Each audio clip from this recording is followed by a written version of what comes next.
Great. Hi, everybody. We're just giving it a few more minutes just to let people join the meeting.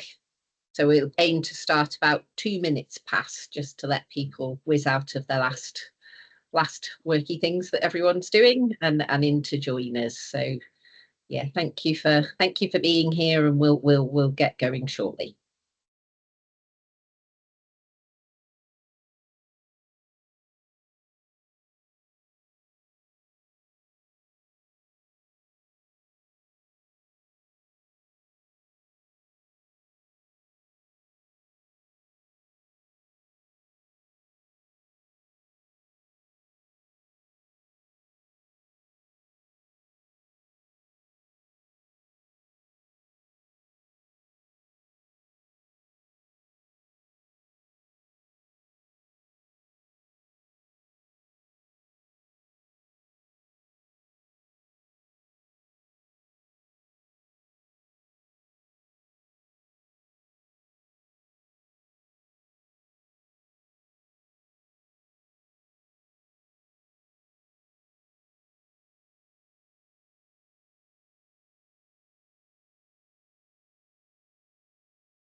Thanks for joining us, everyone. I'm just going to give it one more minute just to let last few people join us, and then we'll kick off.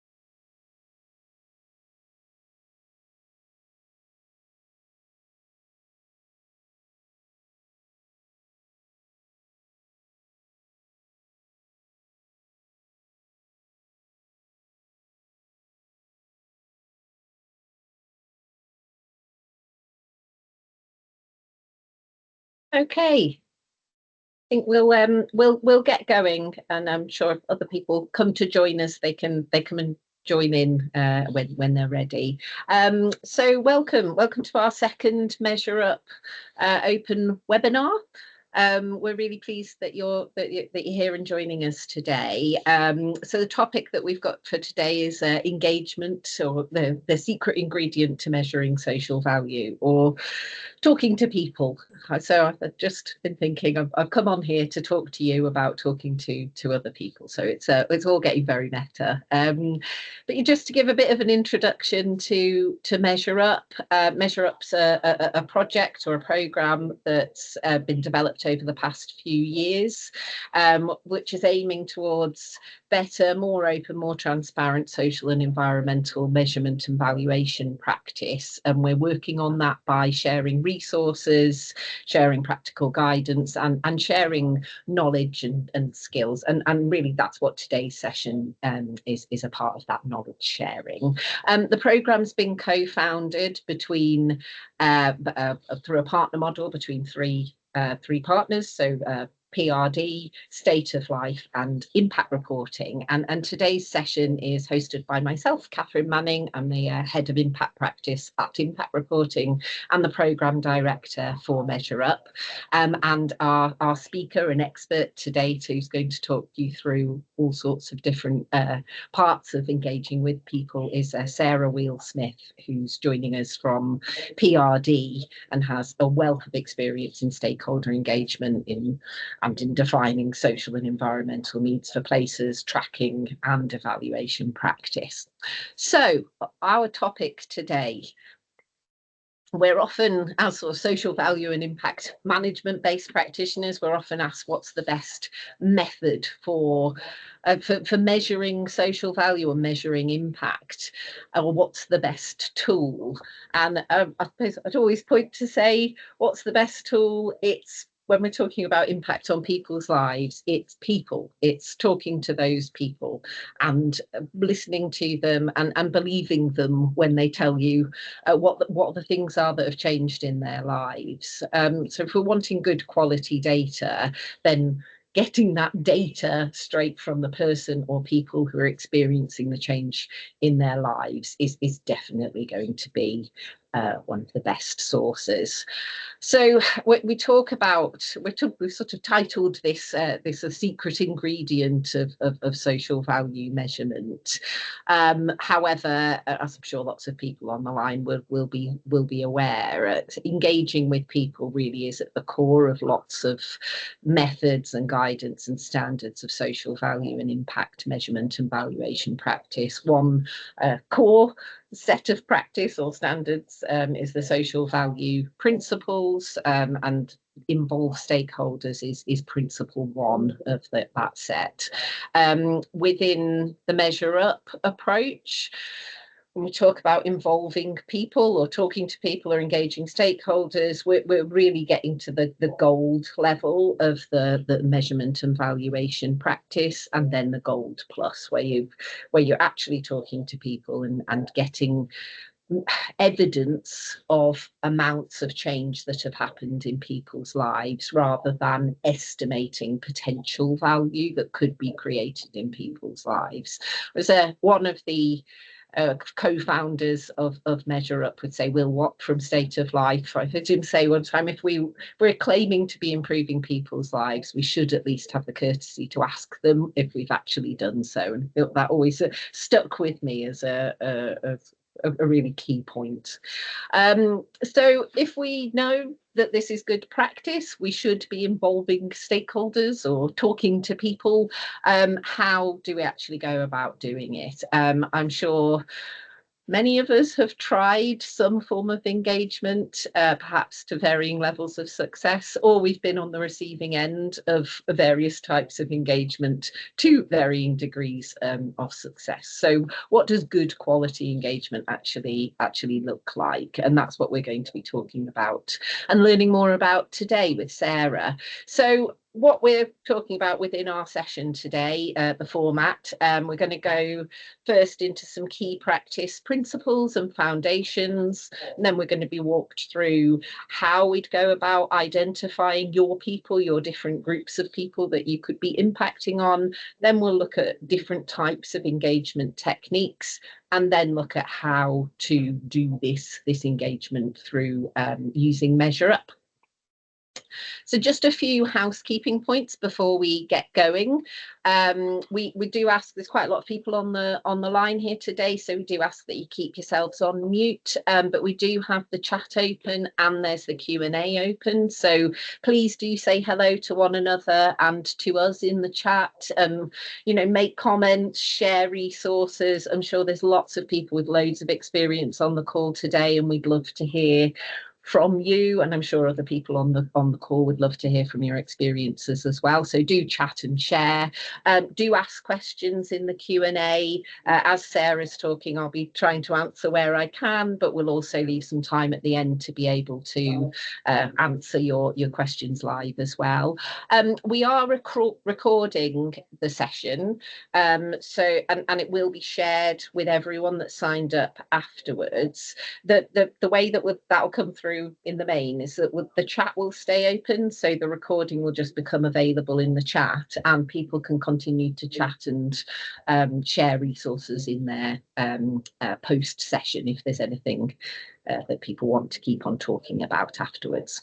So that's everything housekeeping wise. So we thought we would try a little bit of engagement at the beginning of our engagement related session. So with I can't have said so engagement so many times in one sentence, but this is a poll about engagement, and the first question is, do you undertake any engagement yourself? So you've got three options: not at all, some but would like to do a bit more, and as much as we want to. So there's that. That's the first question, and then we've got a second question around which are the different types that you of engagement that you undertake. So that hopefully that should be up on your screen now. So do answer away and then the results should show up once you've answered. And I think they should be showing up in the chat as well. Okay, great. Right, so for the first results, I think we're all. Oh, sorry, Adrian. There seems to be some error messages when trying to submit the polls. So apologies if you're not able to submit into the poll. It's a non-scientific poll, and hopefully, you know, if you aren't able to respond on the actual poll, do feel free to just drop your answers into the chat as well. But it seems like most of us have done some, but not as much as we would as we would like. So there should be.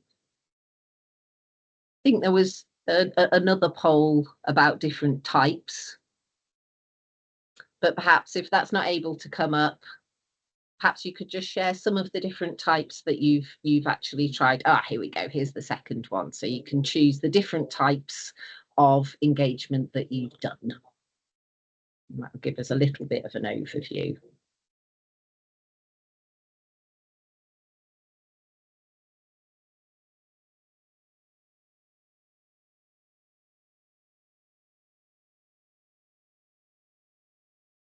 Okay, great. And those results are popping up into the chat, and I'm going to use this as the way to smoothly transition across to our speaker today, Sarah. Thank you. Lovely to see you all this afternoon. Thank you for joining us. And it's great to see already in the polls that a lot of you are doing some engagement, or as much as you'd like to be doing, or maybe not as much as you'd like to be doing. What I'm going to be talking about this afternoon is how to develop an engagement strategy within the context of MeasureUp, and how MeasureUp can be used as a tool. And I'm sure most of you have got at least some experience of engagement. So I'm hoping I'm not teaching you how my grandma used to say to suck eggs, but I'm helping you to put context into an engagement context. And like Catherine, I'm probably going to use the word engagement way more than I'd like to, but I don't think there's a very strong alternative. So one of the things I always start out with when I'm thinking about engagement strategy, I've worked in engagement for over 15 years now, and for me, it's really important to embed any approach to engagement in some principles.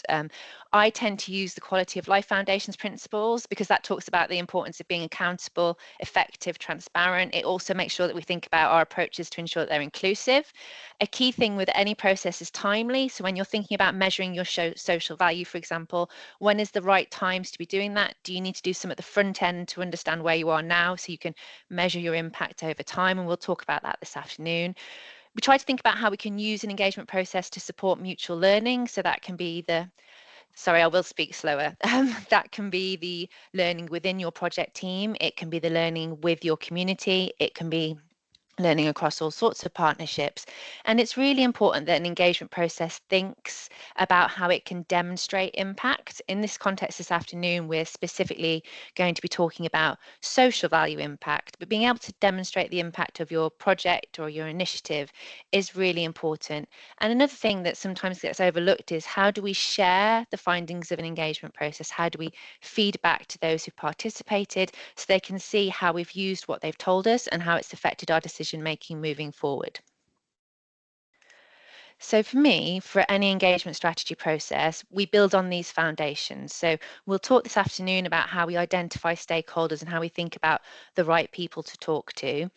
When it comes to asking the right questions, if you've spent any time on the MeasureUp website, you'll have seen that against each of the values, there is a set of questions that can be used as a tool when you're moving towards that gold and gold plus space. So we'll talk about how you use those questions and embed them in your engagement practices.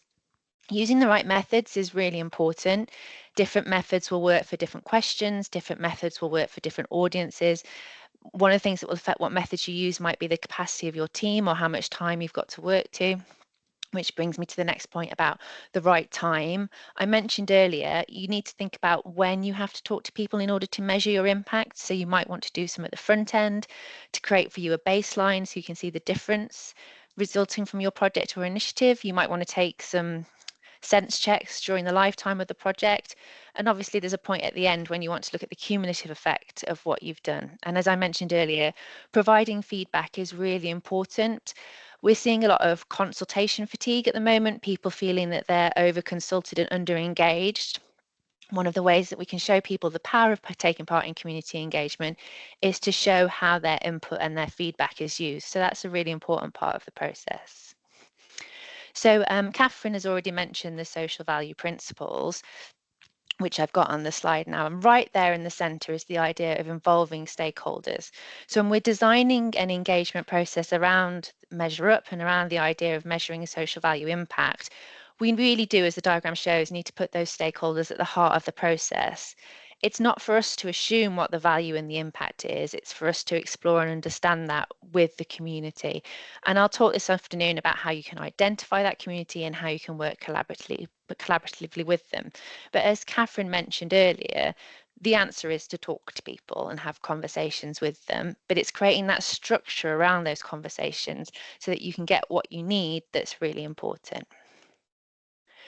So when we talk about engagement in a social value context, it's about how do we evidence the impact of the project or initiative you're working on. And we'll talk this afternoon about the different types of evidence. But it's about going that step further. The bronze phase of the social value tool talks about estimating. As we move through silver, gold to gold plus, it's really about that strong, significant evidence. And it's how we center that around the people and their experiences of the work, and let them, as I mentioned earlier, be at the heart of defining that value. So it's principle-led and human-focused. There can be sometimes feelings around community engagement and social value that they've become buzzwords, or as I put on the slide here, bid candy. What we're looking at from these engagement processes is how we make sure it's more meaningful than that, so that it really is that important, robust evidence base. So the first thing that I would start a process like this with is identifying the stakeholders. And I use what are called the 6 tests method. So the first thing we need to think about is who is directly impacted by a decision. And when I use the word decision, it could also be a stand-in for a project or initiative. So if you're working on a project, the people who are directly impacted, so they might be the people getting the support or the direct benefits, are the first people that you need to understand and map. But you also need to think about those who might be indirectly or distantly impacted by your work. One of the things that the Gold Plus stage looks at is those people who haven't benefited and the difference between the two audiences, and we'll come on to that shortly. Who is potentially impacted? So who are the groups that might not have had a direct benefit from your initiative but could have or potentially could do in the future? Whose help have you used to make your initiative or project work? So who are the partner organisations that you might have collaborated with, or if you've worked with a local authority or a third sector organisation, who's been part of that process, because they'll have a perspective on value and impact that's really important. Who knows about a subject? When I use a case study example later, I'll talk a bit more about that, but people who know about a subject might be useful to talk to in terms of understanding the value or impact. And finally, we often find an engagement who's interested or passionate about something might have something really useful or interesting or helpful for an engagement process to share. So when we talk about stakeholders, it's those who are directly or indirectly affected by your community-based project or initiative. I'll often start a project with a huge ream of post-it notes as I try to figure that all out, because it's really important that we map the breadth and depth of people and organisations who fit within that category of direct and indirect impact. So we've talked a lot already this afternoon about the different levels of MeasureUp and how it can be used as a tool. So the bronze level, your kind of starter for 10 level, really is about using proxies to inform planning and enable you to make estimations about your social value. When it comes to silver, you're getting more specific about those differentials. So you're using what you know to enable a more accurate estimation. In gold, this is the stage when we're really starting to talk to people and engage people and capture their perspectives on the social value impact. And with Gold Plus, we're looking at the substantial difference between the people who've had that direct impact and that direct benefit from your project or initiative and those who haven't had any benefit or any impact, so that we can look at that gap between the two and use that as a really insightful tool for understanding what has been the benefit, the value of the project that you've been delivering. So the next thing I want to talk about is how can we capture, understand, and analyze the experience of stakeholders. And this is where we start thinking about different tools and techniques. So to my mind, there are three core buckets of different types of tools that you can use around gathering that evidence to measure your impact and your social value impact. So quantitative tools are about generating information that's expressed numerically. So that's the type of information that you can put in a spreadsheet and you can create percentages or numbers, and that helps you to understand from that perspective what an impact of a project might be. So in that type of field, you might have understanding of how many people have directly benefited from a project or attended a session, those type of things. Qualitative data and information is about how people feel, how they express their changes, that the impacts, the positive relationships that they had as a result of that project. So that's in some ways harder to capture, but in other ways more interesting, more insightful. And if we're talking about, as Catherine said earlier, you need to talk to people to understand the social value impact, that's where your qualitative engagement comes in. And then the final bucket I use is the idea of participatory engagement, where you're looking at how you can give your stakeholders and your communities a real active role in decision making and problem solving. So just to give you an idea of some of the actual tools and techniques that fit into those various buckets, as I mentioned earlier, quantitative is very numbers driven. So the classic tool there is a feedback form or a survey. You've actually participated in some quantitative engagement this afternoon by completing the poll that we had at the beginning of the session. That's helpful in a MeasureUp context because it gives us numbers to work with to associate with those financial values that have been associated with different principles within MeasureUp. So it's a useful tool. The qualitative, the softer data, the more conversational data, you can capture in a range of ways, ranging from focus groups to discussion groups to interviews, one-on-one conversations, workshops.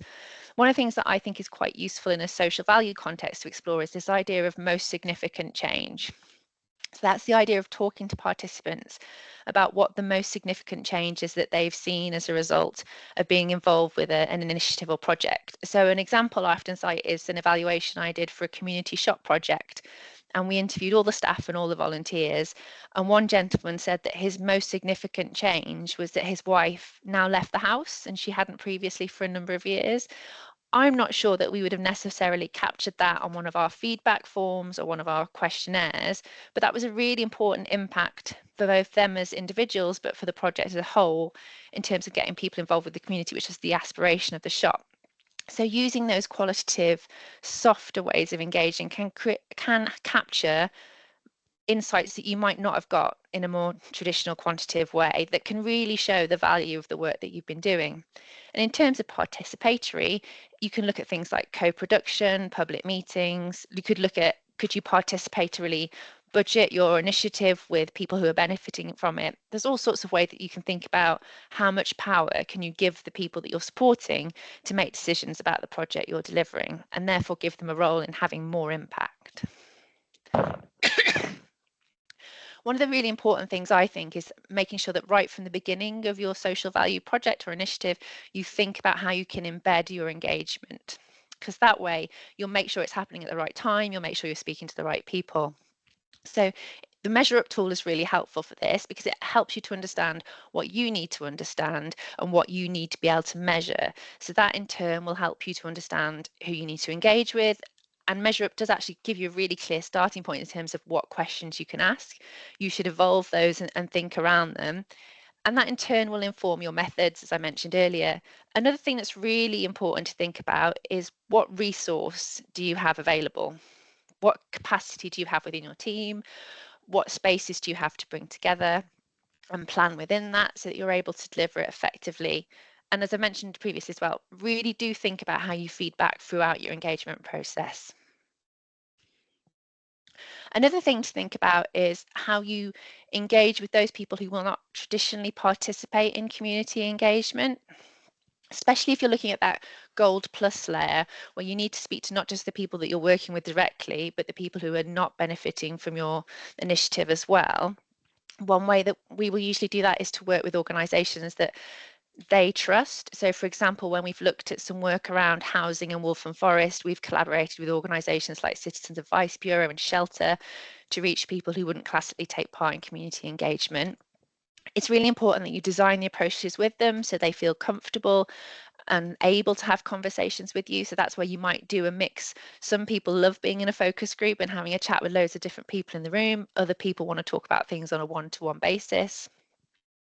Really thinking about using processes like impact assessments to identify your barriers and think about how you can remove them is really important here. And as I said earlier, really think about how you embed that all from the beginning so that within your team, you're also building that capacity and that ability to empower the people you work with. Sorry. And then also with any engagement process, it's always about evaluating and improving and listening and evolving what you do as you work through the project. I've worked on projects where we've measured impact with people we're working with in the past, and they've said to us, this questionnaire makes no sense to us. We're not sure what you're asking us. Can we work on that together? Can we get to a point where we understand it? So that collaboration, that evolution of how you're working is really important. So I'm going to talk through a bit of a worked example. I'm a green flag judge, so I love parks and open spaces. So I'm going to talk a bit about the value access to green space. So if you use the MeasureUp tool, you'll see that there's a monetized value, which talks about the value of one person for 1 year being able to access a green space. That's a really useful and really interesting tool, but we haven't actually heard from the people accessing the green space or not accessing the green space about how they feel about it and the other impacts and benefits that it might have brought into their lives. So if we start with the gold level, I'm going to work you through a process that could show you how you can expand on that idea of access to green space and think about how you can engage people around that topic. So as it says on the screen, at gold level, you're really looking to build on those value estimations. So that figure on the previous slide is your foundation. Now you want to engage with the person or people affected and think about how you can expand that conversation. So one of the things that the MeasureUp toolkit suggests is a questionnaire. So this is where we start thinking about how can we gather quantitative evidence. So how can we understand how many people now have that improved access to green space? And then we can use that figure to start to build a more understanding and depth around it. So within the MeasureUp guide, there's a question that says local green spaces are within easy walking distance, strongly agree, agree, neither agree, disagree. Use the Likert scale. So from a questionnaire perspective, that will help you to understand whether people feel that access to green spaces has improved. Now, what would have been really helpful is if we'd have asked this before the green space has been developed, so we can look at that change. So you might want to think about that when you're thinking about your engagement. But that specific question is very much designed to be a starting point for you to evolve the conversation around the engagement.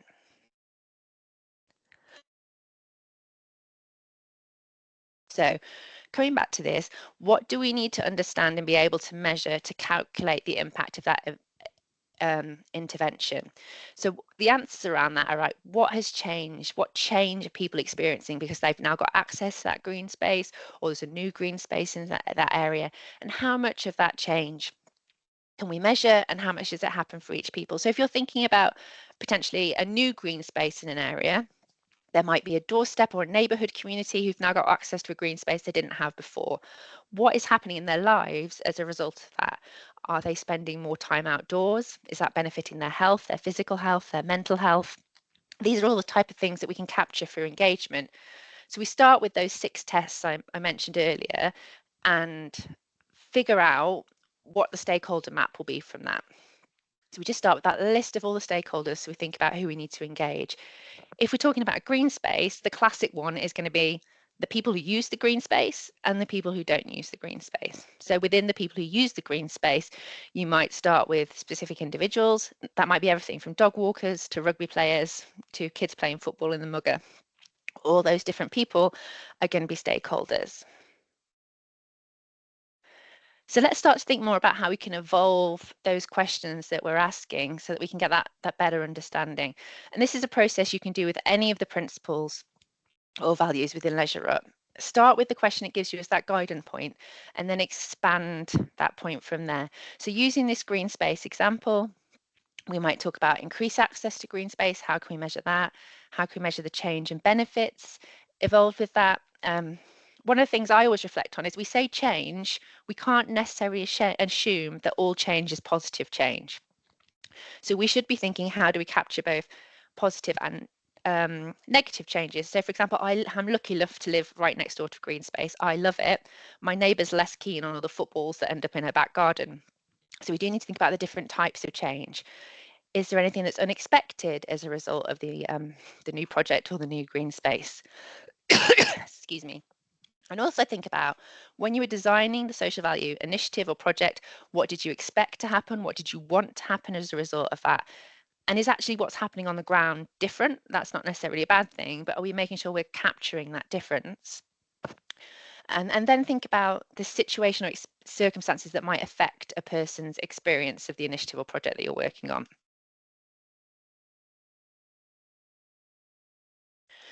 So when you're in this gold space, because we're talking about an understanding of a specific question, we're talking about how we generate numbers. A really useful tool there is questionnaires. So if we were doing a questionnaire about a green space, we might have people out and about in the green space, asking people to spend a few minutes answering a questionnaire.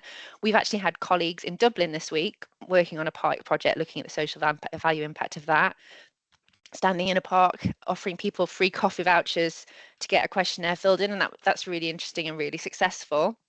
And it's actually highlighted some really interesting changes that I don't think they would have expected to see there. You can always expand on that as well by starting to introduce qualitative methods. So you might want to do some focus groups of park users. That might help you to get into different organizations and different groups that might use the park and build your understanding around that. But as I mentioned earlier, you do need to think about what resources are available to you, and also think about who in your team is equipped to do community engagement. I think as British people, we're all good at having a chat and a cup of tea, but community engagement doesn't come naturally to everyone. So we do have to think about who in your team is skilled to have those conversations. Do people need training and support around that? And you always need to tie these conversations that you're having back to measuring impact, and think about what it was like before your initiative, what it's like during, and the change after. So think about those key points of dialogue you might have with the people you're working with. And as I mentioned previously as well, how are we I've just seen Lizille's question, which is really interesting, so I'll come back to that at the end, sorry. How are we feeding back? So for example, are we using a social value report? Are we using a website? Sometimes in a park, the best way to feedback is put a poster in the notice board. How are we making sure that people who've spent the time to talk to us are seeing the impact of the conversations that we're having?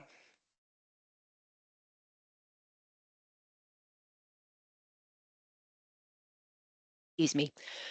When it comes to Gold Plus, with Gold, we're talking about change, we're talking about impact, but we're not necessarily saying that is all caused by our project or our initiative. With Gold Plus, we're really trying to say, what are the things that are entirely a result of the work that we've done? So you've got to have a way of thinking about what would have happened anyway if you hadn't done your project or initiative, and what has happened as a result of that. So the aim there is to gather evidence from those who have and have not benefited from your intervention. So if we come back to this worked example of access to a green space, the people who have benefited are your park users, and the people who haven't benefited are not going to be in your park, so they are going to be harder for you to engage and reach out to. So where might you find those people?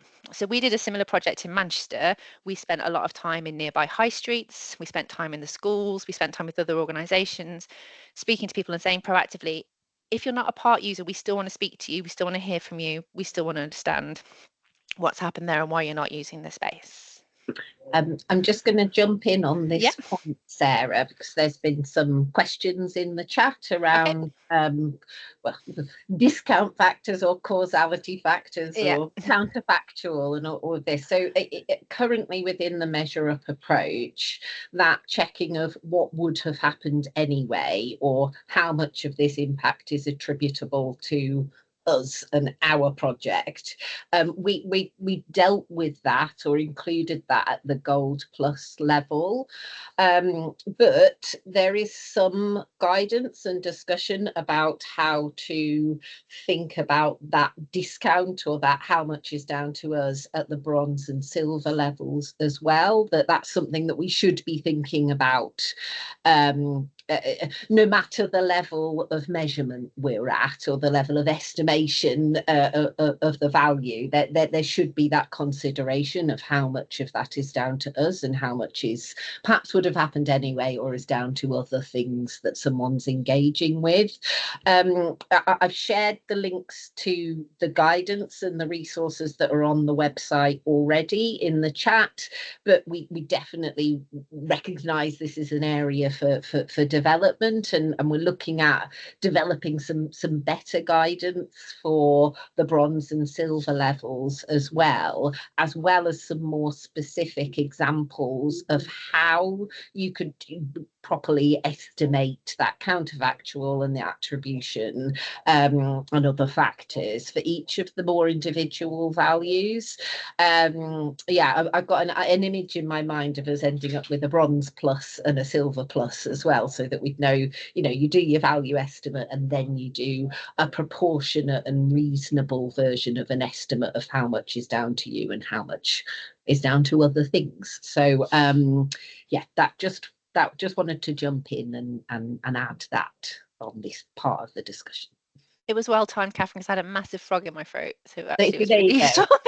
Perfect. Yeah, I can always come in and waffle on about dead weight or counterfactual at any point where you can cough, Sarah. So Thank you. okay. I was going to actually use this opportunity to pick upon a question that was in the chat, which says, is there a method for balancing positive and negative impacts, e.g. dog walkers and footballers might discourage others from using the green space?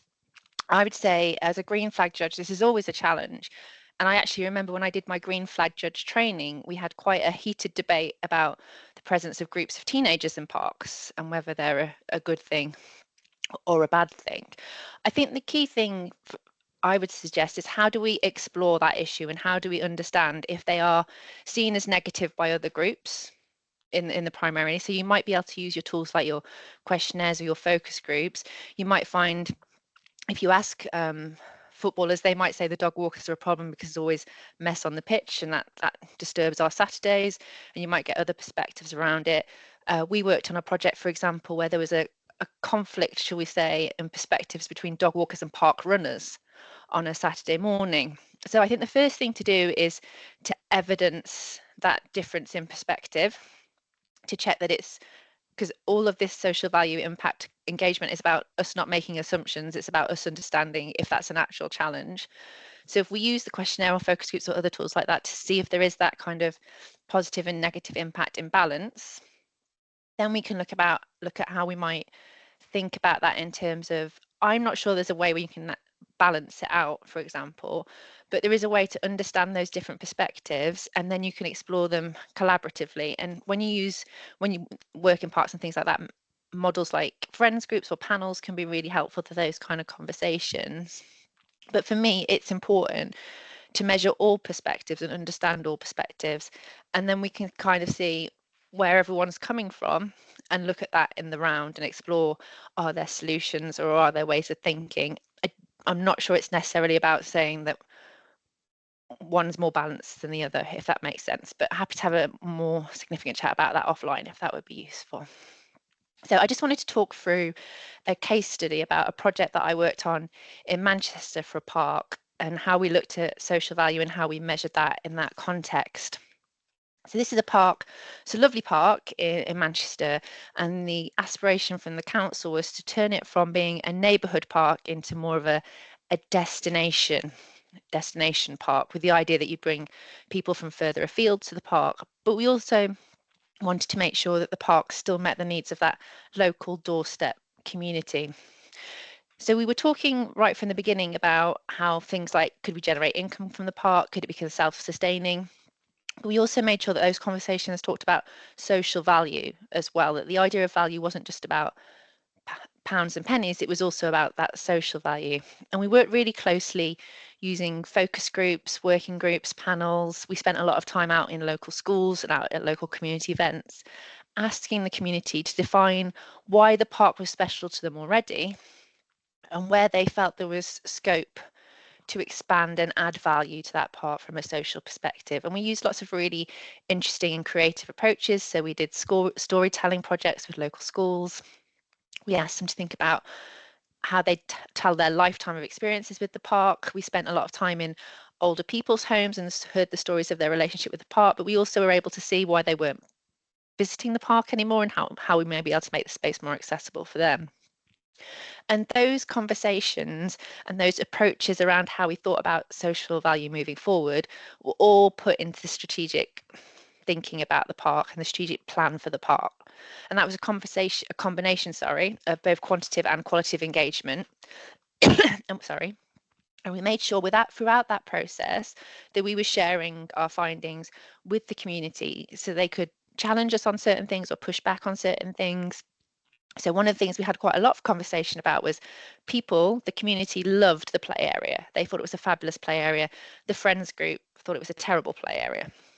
So we had to have conversations where we helped them understand each other's perspectives and ideas and think about what a great play area would look like moving forward in terms of that social value and that social impact and being a play provision that brought in people who weren't using the park already.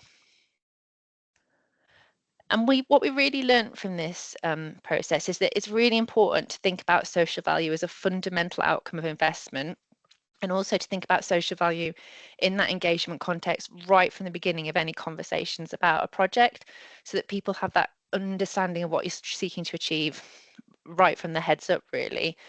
Different people will value different things. So coming back to that question earlier about dog walkers and footballers, they will have different perspectives on why a park is an important, valuable social space for them.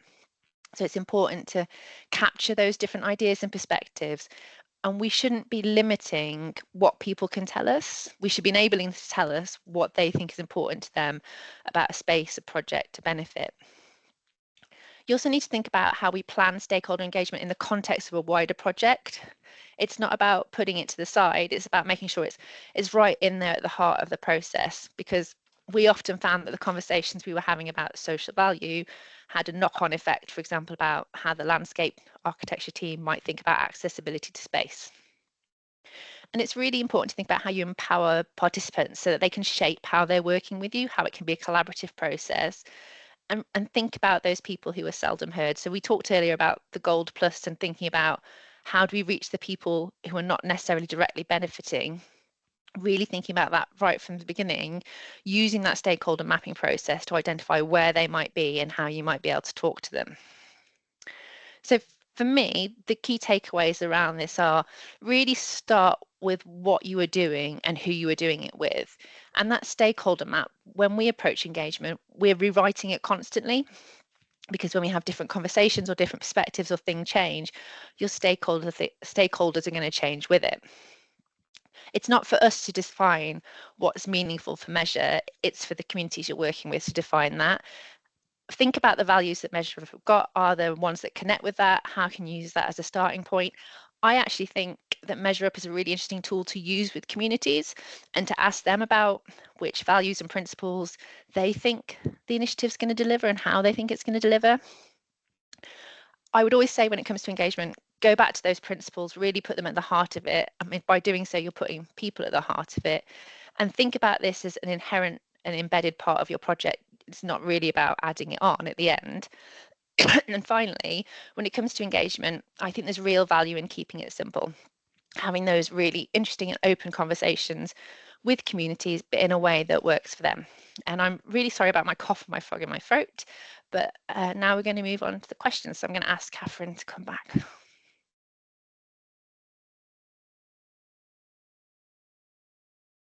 Wonderful. Hi there. Great. I'm going to put us on the screen for the minute then, so we can talk to you all based on the things, if there's things that people would like to ask. So if you've got particular questions, do feel free to drop them into the chat or the Q&A, and I'll start pulling out from the ones that people have asked already. I know we've sort of had some conversation in the chat and throughout the session already, but I'll just pull out the point that Ezra has shared. So they've asked, does the gold level include a scientific study then, and does measuring causality not require specific measurement tools and more akin to research?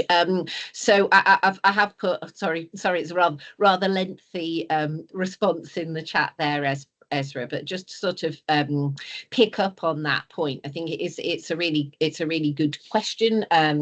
We've got within the MeasureUp approach, there's the values themselves, right? And there's research that's gone into finding the best sources to be able to define what could be a reasonable value that could be used to represent each of the different social and environmental things that are included in the MeasureUp value set. So the example that Sarah's been talking around is that access to green space, and the values come from a state of life study that shows that people have increased well-being when they have easier access to and regular access to green spaces.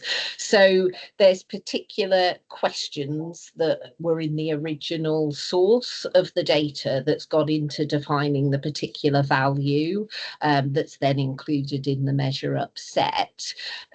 The different levels then, the bronze, silver and gold, they relate to the measurement that a user could do to be able to then use that value in their context. And the bronze and silver levels are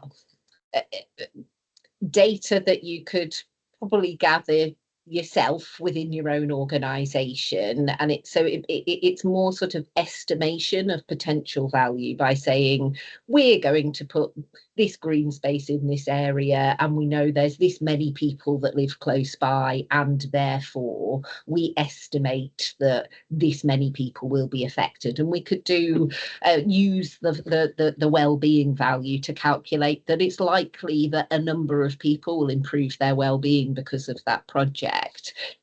By the gold level, we're recommending that we look for some actual evidence that has happened to people. So in the approach, I mean, the specific piece of guidance for each of the values relates as much as possible to the source data. So for that access to green space value, the question is the question that was used to be able to define the value in the research at the beginning. So it relates to the question that says how easy or how close are you to the, I haven't got the exact question in front of me now, but it is on the slides, but you know, how close are you to a green space and how easy and accessible is that? And then there's a graded scale. Now the further point with this is that it's not likely that we'd all just go out or want to come and be sort of surveyed with just this one question, because we're sort of harvesting the right data to be able to make a more confident value estimate.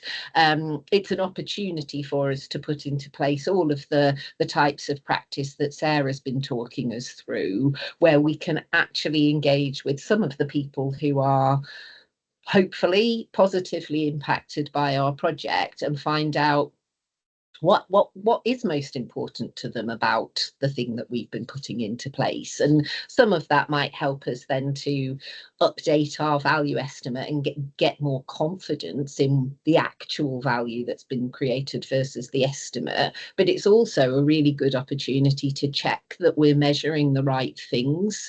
So we might find it's like, well, the thing that was really important to people was they accessed the green space and they improved their physical health, or they felt more connected to their local community. And you might actually want to start measuring some things in relation to those outcomes instead. So I hope that helps to sort of answer what we're talking about here in relation to the gold level of practice. Sarah, is there anything else you'd add to that? No, I was going to say, do you want to take Daniel's question and I'll take Jack's? Okay. Yes. So Daniel said, is there an example of a report that has been generated by MeasureUp? Kind of need to see the numbers to really understand it. So Daniel, we launched MeasureUp in mid-October last year. So there's still quite a lot of experimentation going on, a bit of awareness raising about this resource and how people are using it.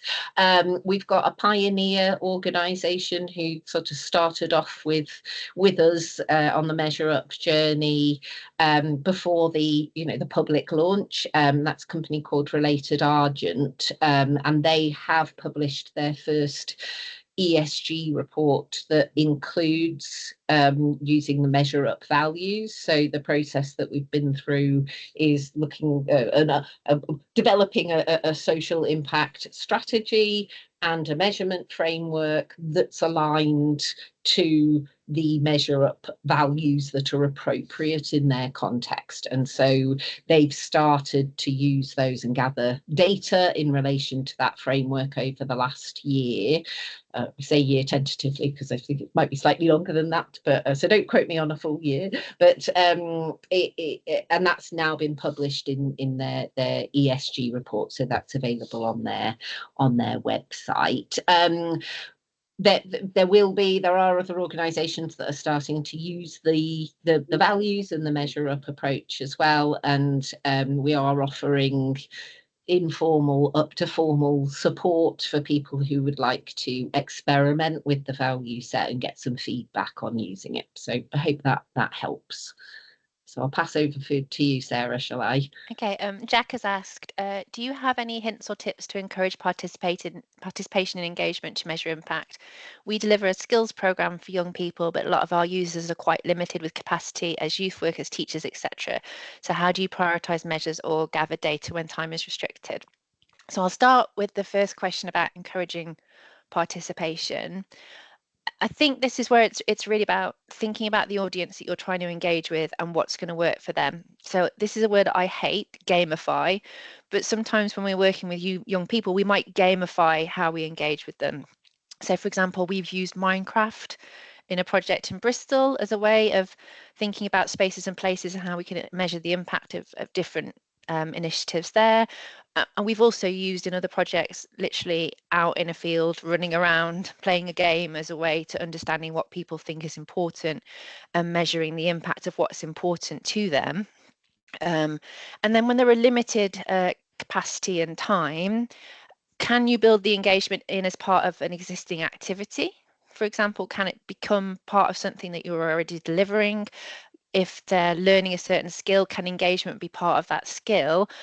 Or as you said, it's about how do you prioritize the measure that's the most important. And again, that's where MeasureUp is a really useful tool, because it starts you with that point of actually, this is probably the most important thing to understand when you're thinking about this value. So that can help with that prioritization.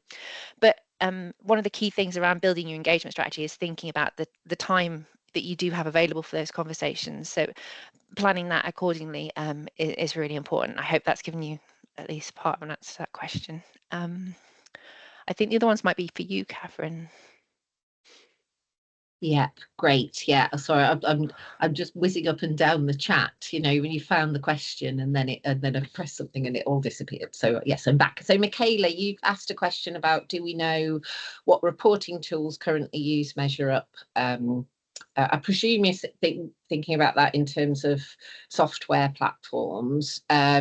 So MeasureUp is its own published project resource set of guidance valuation framework. It's openly available, and we as the co-founding partners aim for it to always be the case. So anyone can take the values and the guidance and the approach and use it within their own social value measurement and valuation processes, including if people want to put that into their own systems.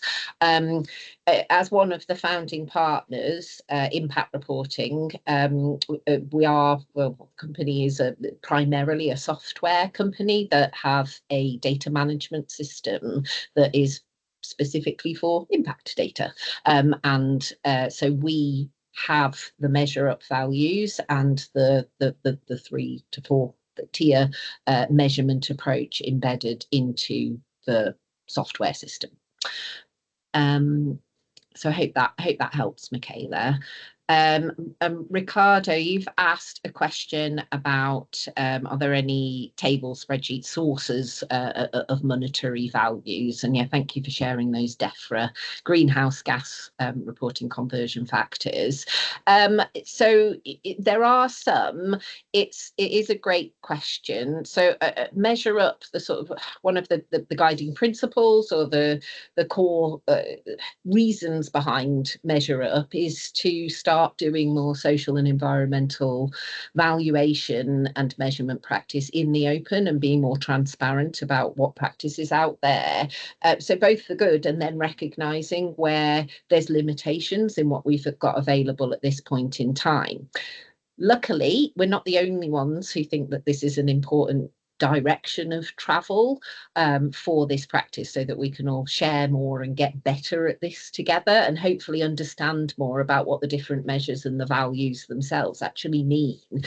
So it doesn't cover absolutely every valuation set that's out there, but we have written a blog about transparency and different valuation frameworks that are that have been published. So, you know, if anybody knows of any more other than the ones that we've got, I'll share the blog in the chat in a moment. But, you know, do share about the different sources that are out there. Because yeah, I agree that, and we, you know, we're trying to do our bit to make it more open and available for everyone. I know we've only got a few minutes left, but and I've got a couple of sort of wrap up points. But Youssef, I can see that you've put a question around the I suppose the geographical use of MeasureUp, and so yeah, the primary data and focus of the MeasureUp values at this point in time. It's like the data and the research that has fed into each of the individual values is primarily UK-based data. Now, that doesn't mean that they can't be used as a reference point in other countries. However, there should be, anybody who's doing that should be aware that and look at the sources and say, well, there's an extra step of separation from the source research or data set to the context that you'd be in. And you said in Morocco, for example, you know, the context, the population, the things that people are experiencing within Morocco will have more difference to the UK base group than say another UK based group.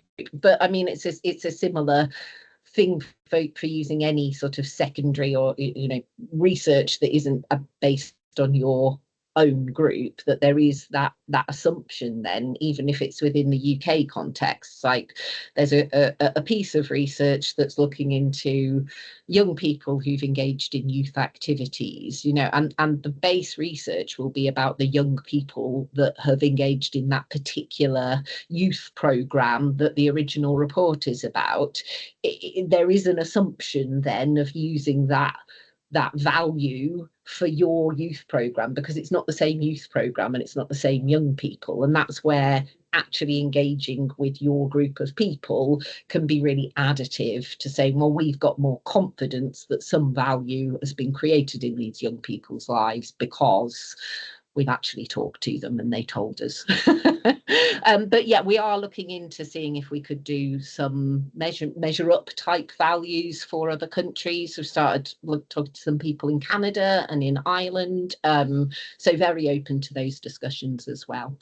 I think I'm going to have to flick back to the presentation now just to close off, because I don't want to steal more of your day.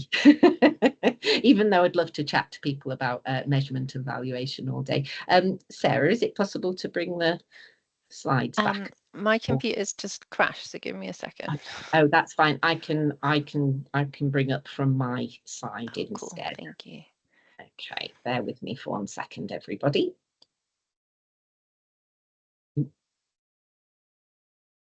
Go. Okay. Can you see my screen? Yes. And it's the right one. Great, lovely. Okay, so I was just very quickly to wrap up and say where to next. So thank you so much for joining us today. This is, one opportunity for knowledge sharing within this program. But we are continuing to develop the MeasureUp set and value set, sorry, and continuing to support people to use the framework in their actual context. So just to give you a flavour of the next types of values areas that we're looking into, we're starting to do some research around local needs analysis and more locally based impact analysis. So particularly looking at areas such as supply chain spend, so local VCSE and SME supply chain spend, and sort of what's the best way of being able to record information about that kind of spend, and therefore get more better data about the potential impact of that. We've got a particular piece of work around STEM education type programs that lots of people within the community have raised that's an area of interest. We've started the process of reviewing and revising the environmental values, as well as adding in some new ones, and we are expanding the value set around digital inclusion and other kinds of digitally related values. And finally, we are a core piece of research and an area that we want to proactively include in the MeasureUp value set is around equality, diversity and inclusion, and the impact of inequality on different groups of people. So those are just a flavour of some of the areas that we're working on. In terms of using the framework, we're supporting people through what I'm sort of terming an experimentation phase. So we're starting to set up some working groups. So we've got a working group looking at the local authority context. We've got some work going on with from an academic and research perspective. We're starting to collaborate with some consultants who are supporting other people with their practice, and we're starting to develop a set of workshops and training sessions which are looking at developing knowledge around valuation practice itself, as well as different ways of being able to undertake measurement. Finally, this is a collaborative project, and we invite people to engage and sort of donate a value or to work with us and sponsor a value in the set. So if there's anything that you see you don't see it because it's missing, then do let us know, because we're always looking at, well, how can we continue to develop this and make it more useful and used for the broader social value and impact management community. So that's just a bit of a flavour of where we're going next. If you're looking for more support with your own practice, do feel free to reach out to us. And so we've got the 3 core partners who've developed the MeasureUp resource, so Impact Reporting, who offer software for managing impact, State of Life, who are experts around social value and wellbeing valuation and research, and PRD, who you've heard from today through Sarah, who'd be looking at placemaking and strategies for particular placemaking, as well as support and evaluation through the whole process of designing, developing and managing places. So finally, do reach out and do keep in touch. That's our email addresses there for MeasureUp itself, and then for Sarah or myself, if you would like to continue the discussions. We will share the slide deck in the follow-up from the session, but just a huge thank you from myself and Sarah and the MeasureUp programme for joining us today. Thank you, everyone.